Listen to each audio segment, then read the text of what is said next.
दोस्तों, स्वागत है आप सबका आज की इस पोस्ट में, जिसमें हम आज पढ़ेंगे एक ऐसी स्टोरी जो आपको आपकी लाइफ का जीने का तरीका बदल देगी। तो चलिए शुरू करते हैं।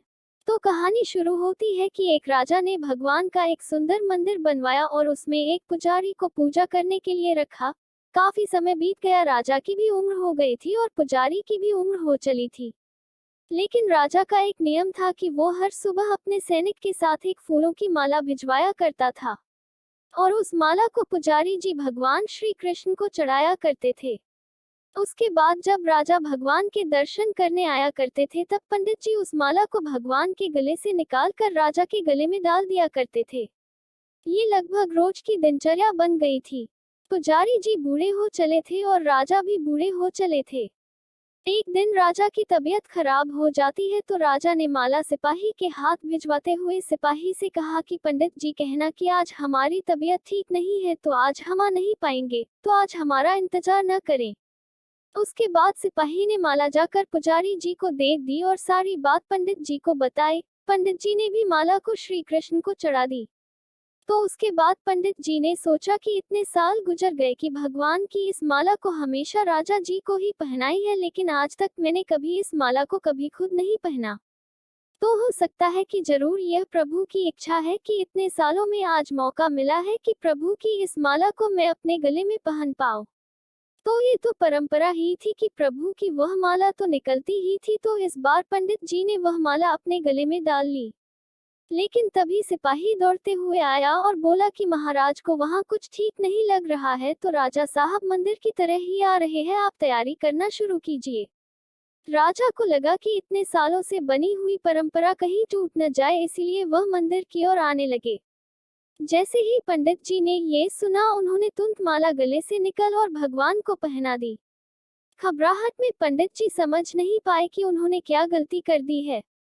पंडित जी को लगा कि अगर राजा को पता चला तो वह उसे दंड दे देंगे। अब राजा आए तो रोज की तरह पंडित जी ने माला भगवान के गले से उतारी और राजा को पहना दी। लेकिन राजा की नजर माला पर पड़ी, उसमें एक सफेद बाल था। राजा को बात समझ आ गई कि ये सफेद बाल पुजारी का है।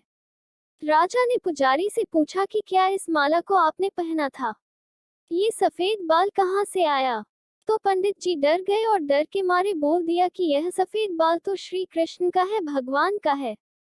राजा को गुस्सा आ गया कि एक तो पंडित छल कर रहे हैं और ऊपर से झूठ बोल रहे हैं।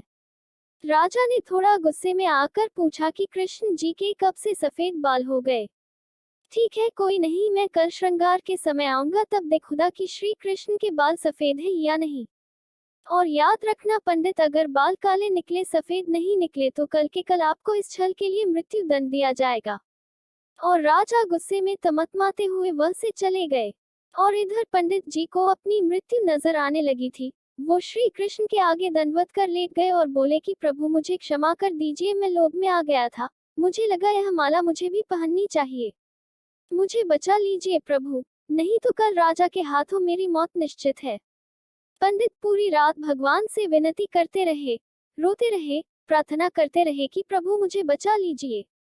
अगली सुबह राजा श्रृंगार के समय पहुंचा और पहुंचने के बाद राजा ने पंडित से कहा कि पंडित जी मुकुट उतारिए, मुझे बिहारी जी के केश देखने हैं।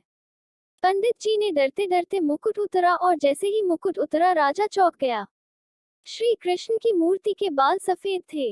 लेकिन राजा को लगा कहीं ऐसा तो नहीं कि पुजारी फिर कोई छल कर रहा है, कहीं इसने अपने जान बचाने के लिए बाल रंगवा तो नहीं दिए।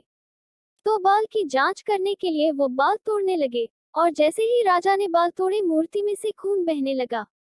राजा ये देखकर भगवान के चरणों में गिर गए, क्षमा मांगने लगे कि क्षमा कर दो भगवान, मुझसे बहुत बड़ा पाप हो गया, मैं शक में इतना अंधा हो गया कि मैं सही गलत भी भूल गया।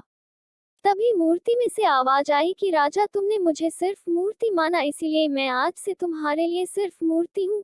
लेकिन इस पुजारी ने मुझ में साक्षात भगवान देखा, इसीलिए उसकी जान बचाने के लिए मुझे अपने बालों को सफेद करना पड़ा, खून की धारा बहनी पड़ी, ताकि तुम्हें समझा पाऊं। और उसके बाद राजा को अपनी गलती पर पछतावा हुआ, लेकिन अब कुछ नहीं हो सकता था। इसीलिए तो कहते हैं कि अगर मानो तो पत्थर में भी भगवान है, नहीं तो साक्षात आपके सामने भगवान आ भी जाए, तब भी आप उनसे उनकी सत्यता मांगेंगे। अगर आप सच में भगवान को देखना चाहते हैं तो आपके सिर्फ भाव होने चाहिए। ऊपर वाले पर बिना किसी शर्त के विश्वास रखो और अपने कर्म को निरंतर करते रहो, ऊपर वाला आपको उसका फल अवश्य देगा। तो उम्मीद है आपको ये कहानी पसंद आई होगी। तो आपको क्या लगता है जो राजा ने किया, क्या वह सही था? क्या एक राजा होने के नाते उसके पास सत्य की पहचान करने का कोई और रास्ता भी था? हमें कमेंट करके जरूर बताइएगा।